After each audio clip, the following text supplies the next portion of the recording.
But again, I'm glad you brought up ministry, because a lot of people that are in ministry that are in leadership roles, we tend to kind of try to sugarcoat some of the issues that we have within our home. Well, really, what I've learned that when I'm shared, and as I'm sharing through this talk show, is it helps people, because if we put ourselves on a pedestal, like we don't never have any issues, then the people that are trying to strive to be better in Christ, they may feel that they never will be able to get to a level to where they are walking in victory with some things. But you're right, I felt kind of, it made me feel a little bit squirmish, because people were still coming to church, and I was like, what could this been, yesterday or anything like that? So I'm glad you brought that up, and I hope that helps somebody about people in ministry. And not only that is, but it also lets us know where we are. Yes. Because we still care people pleasing, or care, Right. is it people pleasing or prideful? What is that? And oftentimes we have to be delivered from people. Yes, we do. What they gonna? Because first thing I was like, what they gonna say? What they gonna say? Here I am. Are we gonna lose members? Yeah. They gonna quit coming here because they see that we crazy just like they are. But sometimes we need to be so transparent and real with our situation that will help somebody else. And then on that flip side, how many times were you, as a child, an embarrassment to our parents? Ooh, let's go. I'm so glad. I'm so glad. Mom's car, and in the church people seeing me bring it back at night, and then got to tell on me. And see, what about that scripture? You reap what you sow. Yes. We don't want to go there. Oh, it comes back. It comes back. And I remember my mother. Excuse myself. I was calling my mom and I said, I can't believe that he did, and blah, blah, blah, blah, blah. She was like, well, that's not too much different than what you did. Ooh, wouldn't that make you even madder? Yeah. Like, why you say that? Because Mom, I remember when I used to find out that my kids would steal my car when I was asleep. And Mom would be like, well, Kelly, you used to do that. And she would actually tell the kid, your mama used to steal my car. Don't tell them that. Don't tell them that. And then they steal in my car, but you right there reaping and sowing. And sometimes what the Lord does for us with our children is they show us a mirror. Oh, yeah. Oh, yes. And that's why we get aggravated with them, because we are reliving some things we've done ourselves. Every last one of them stole the cards. Britt, did you steal? Brittany didn't steal it. But everybody else did. They even stole the Carolyn's car when she would park the car in my driveway and we would drive in my car to work. They was taking her car. Oh, wow. Wow. But it's interesting the things that you find out, because we had a family reunion not too long ago, and my sister and I were telling my mom how we had a couple friends that we're still friends with now, and they were there too. And we were like, yeah, we used to skip school, and yeah, we used to come home and we would eat and we would cook, and we were like, yeah, we used to do that. We still got good grades. And my son was sitting there. He was like, oh, so you were skipping school. So let's talk about that, Mom. But that's the thing. We always that portray one sounds just thing in like my front of our son. children. And My you know son what? will really do that. Yeah. Me and another one of our cousins, one of my cousins, I won't say their name, but we used to always be considered the ones that used to be the turnouts all the time. And I used to wonder, where I be getting, I do be doing stuff. I be smoking cigarettes at school and stuff like that. And then you go down south to the reunions, and you know how you sit around the older folks. Oh, yeah. Then you get to hearing about how your mama almost burned down the bathroom making her own cigarettes and things like that. But when the correction was coming, they didn't share that part. Well, this is why I don't want you to smoke, child, because I almost burned the bathroom down myself. No, it's just, you ain't got no risk smoking. But yeah, a lot of times he shows us a mirror, and it's kind of a hard pill to swallow. Let's take it this way. Are there times when we cut the apron strings too soon? Yes, and I believe that. And part of that, I have this issue, and my sister-in-law and I were talking about this over Christmas. I have this issue with 18 being an age that a child is supposed to go off on their own.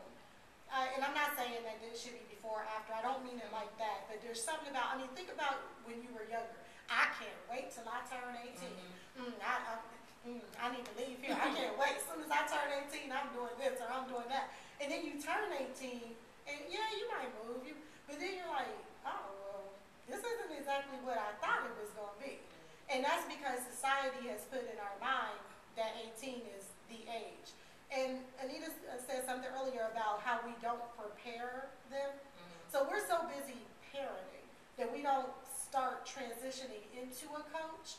And so what happens sometimes is that the child is doing things that are so off the hook that you're like, oh, if you can't live by my rules, then you need to get out my house. And some children are like, okay, just what I need to hear. They'll pack it up, go kick it with a friend whose mom doesn't ask any questions. You know how that goes. And they're like gone, and they're thinking they're grown and they're living the life. And then the flip side is sometimes we put them aside and cut off apron strings for men, for ministry. Let's be real. We'll go preach and do all these things, but a lot of times we can cut off the apron strings without even really knowing that we're doing it. Let's stay there for a little bit.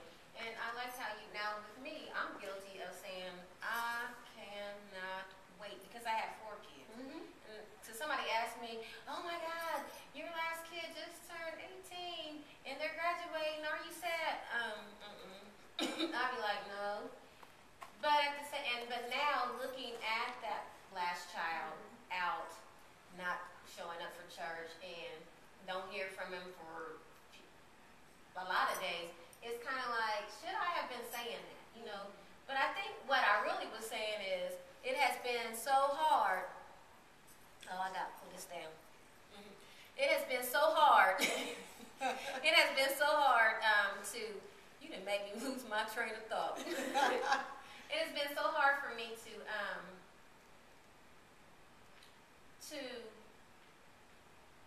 look at it now after the fact.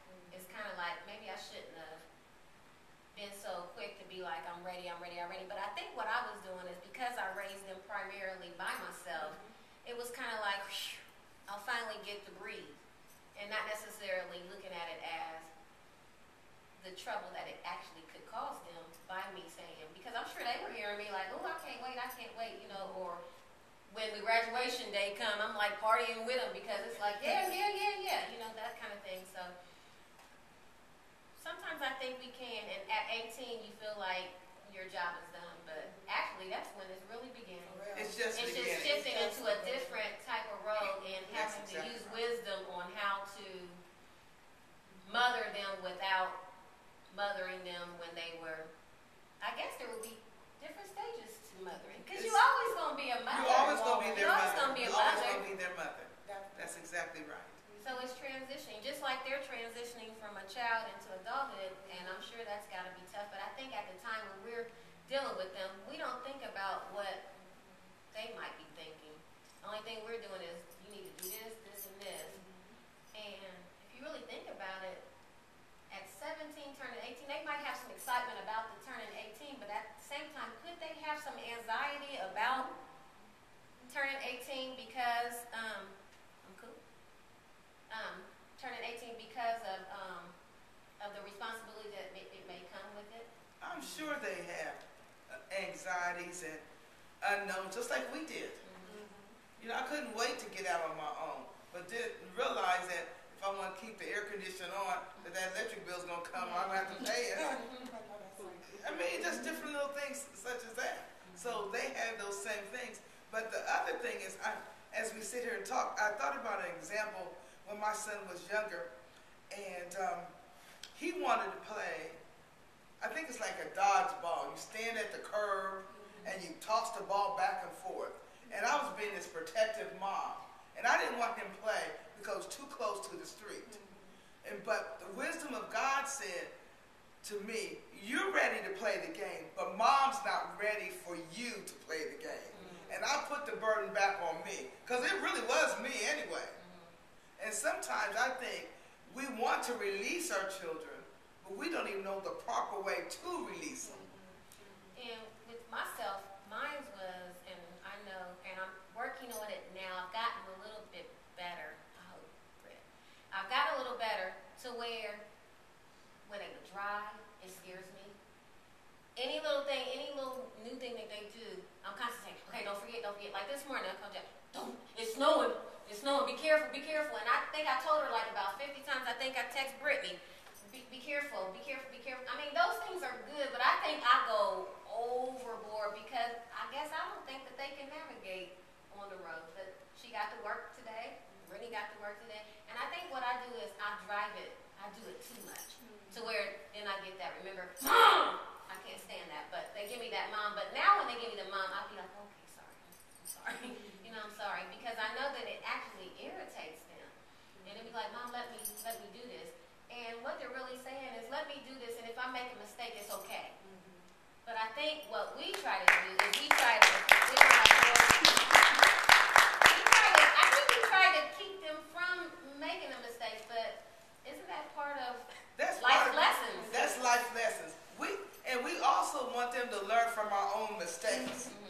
But yet we don't tell them enough of our mistakes. Right. We tell them that they should do it. Right. And we don't really tell them why. And it's funny too, as you were talking, Kel, I was thinking about when we were younger and how, you know, we went to church and everything. And I'm thinking like, wow, 2 weeks ago, my son, he, you know, goes to a church in this neighborhood and he loves to go when he's home from school. So he goes, he gets involved, like on his breaks, he'll get involved, he's doing all this stuff. And so people are like, wow, your son goes to church, you don't even have to tell him. And I'm laughing because I'm like, yeah, and he's in the club the night before. And then I thought about it and I said, oh, wow, so was I. I remember going to the club, going out to breakfast, running home, getting a shower, and going to church and singing in the choir. So I'm like, wow. You know, when they do it, and now that we're where we're at spiritually, it's kind of like, why is y'all doing that? But then it's like, dude, you did it too. Right. You did it too, not too long ago. You know, not many years ago. And you're right. Again, we don't share. I think maybe the effective way to deal with our children is to first share. This is why.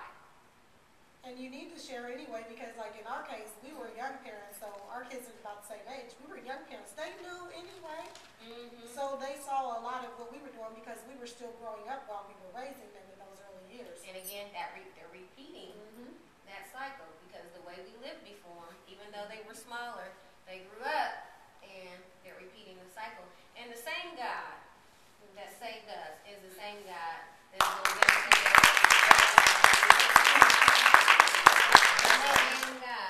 But what about when we overstep or refuse to cut the apron string when God is dealing with our children? Now that's deep and that could cause problems. And I know for me it even caused some struggles in my marriage because I'm not married to my son's father. So he saw it. My husband saw it. He was like, babe, you need to cut that. You need to do this. You need to do that. But because he was using the same approach, telling me what I needed to do, I was like, oh, whatever. You don't know what you're talking about. You don't have a 20-year-old. Well, back then, however old he was, I think he was 14 or 15. Before you go any further, was you afraid also because he was the step-parent? And we know how the step-parents always are looked at. Yes. Okay, go ahead. And that's true. It was more like, even though I married you and I trust you, I really don't want you disciplining my child. Now, did I ever say that? No. But it was in the back of my mind. That's good. And I was stepping in. Like, Did you find yourself doing sneaky stuff behind his back to help? I was giving them money, and I'm like, now don't tell me. You know, giving them money. But what kind of message is that really sending the child?